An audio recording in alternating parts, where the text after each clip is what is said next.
নমস্কার বন্ধুরা, তোমার সকলকে স্বাগত জানাচ্ছি আমাদের Tripura jobs and study information YouTube চ্যানেলে। বন্ধুরা, আজকে কিন্তু আরও একটি নতুন রিক্রুটমেন্ট নোটিফিকেশন নিয়ে এসেছি, যেটি কিন্তু এসেছে ইন্ডিয়ান আর্মির পক্ষ থেকে। এক্ষেত্রে কিন্তু www.joinindianarmy.in এর মাধ্যমে কিন্তু তোমাদের এই নোটিফিকেশনটি আপলোড করা হয়েছে।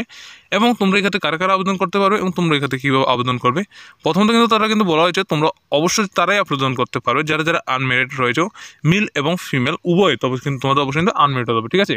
তাছাড়া তোমাদের এই ক্ষেত্রে সিলেকশন প্রসেস কী রাখা হয়েছে, এজ কত রাখা হয়েছে, সম্পূর্ণ কিছু কিন্তু আমরা আমাদের এই ভিডিওটির মাধ্যমে কিন্তু বিস্তারিত বলবো এবং বোঝার চেষ্টা করবো।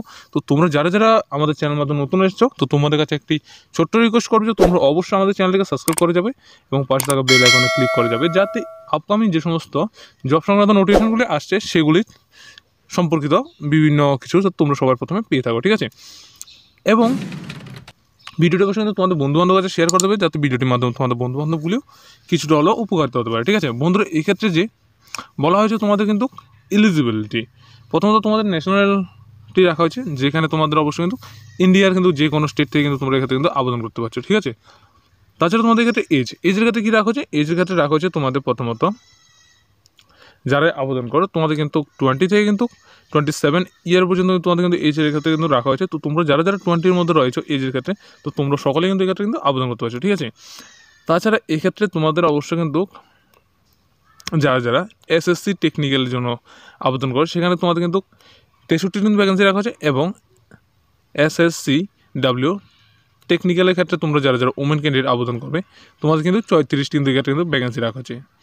তাছাড়া তোমাদের এই ক্ষেত্রে অন্য যে সমস্ত ক্যাটাগরি রয়েছে, Indian army force defence personal who died in harness only, তো তোমাদের জন্য কিন্তু এক্ষেত্রে কিন্তু 35 ইয়ার পর্যন্ত তোমাদের ক্ষেত্রে কিন্তু এজ রাখা হয়েছে, ঠিক আছে। তাছাড়া এডুকেশন কোয়ালিফিকেশন ক্ষেত্রে কী রাখা হয়েছে, তোমাদের অবশ্যই কিন্তু মধ্যে যারা যারা ইঞ্জিনিয়ারিং ডিগ্রিটি করে গেছো, তো তোমরা এরপরে কিন্তু তোমাদের অবশ্যই কিন্তু যারা যারা ফাইনাল ইয়ারের মধ্যে রয়েছে, তো তোমরা কিন্তু এক্ষেত্রে কিন্তু আবেদন করতে পারছো, ঠিক আছে।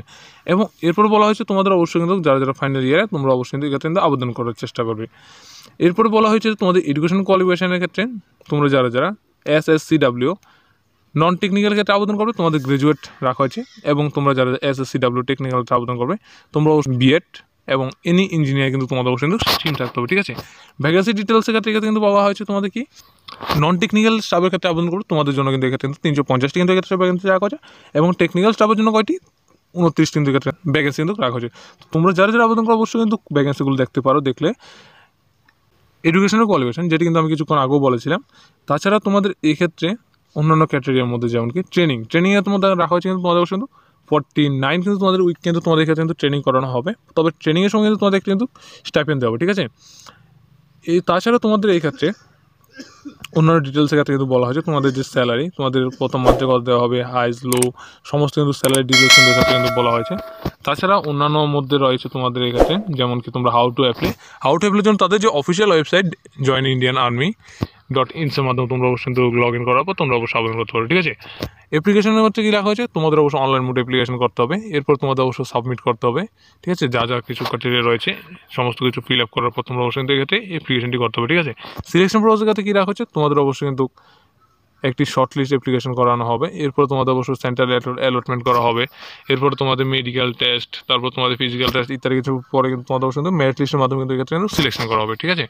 তাছাড়া তোমরা এক্ষেত্রে যারা যারা আবেদন করবে, তোমাদের যে আবেদন করার ডেটটি সেটি কিন্তু রাখা হয়েছে কিন্তু 23শে জানুয়ারি থেকে কিন্তু শুরু হয়ে গেছে, এবং লাস্ট ডেটটি কিন্তু তোমাদের অবশ্যই কিন্তু 21শে ফেব্রুয়ারি অবধি রাখা হয়েছে। তো তোমরা যারা যারাই আবেদন করবে অবশ্যই তাদের যে অফিসিয়াল ওয়েবসাইটটি জয়েন ইন্ডিয়ান আর্মি, তো সেই ওয়েবসাইটের মধ্যে লগ ইন করাবো, তোমরা অবশ্যই আবেদন করার চেষ্টা করো যারা যারা আবেদন করতে ইচ্ছুক, ঠিক আছে। তো আশা করি তোমরা সমস্ত কিছু বুঝতে পেরেছো এই ভিডিওটির মাধ্যমে। যদি তোমাদের মধ্যে কোনো কিছু অসুবিধা হয়ে থাকে অবশ্যই কমেন্ট বক্সে কমেন্ট করতে পারো, আমরা যতটুকু পারি তোমাদের ততটুকুই সহায়তা করার চেষ্টা করো, ঠিক আছে। তো সকলকে ধন্যবাদ, সকল সুস্থ থাকবে, ভালো থাকবে, দেখা হচ্ছে তাহলে পরবর্তী যে নতুন রিক্রুটমেন্ট নোটিফিকেশনটি নিয়ে আসছি সেটির মাধ্যমে।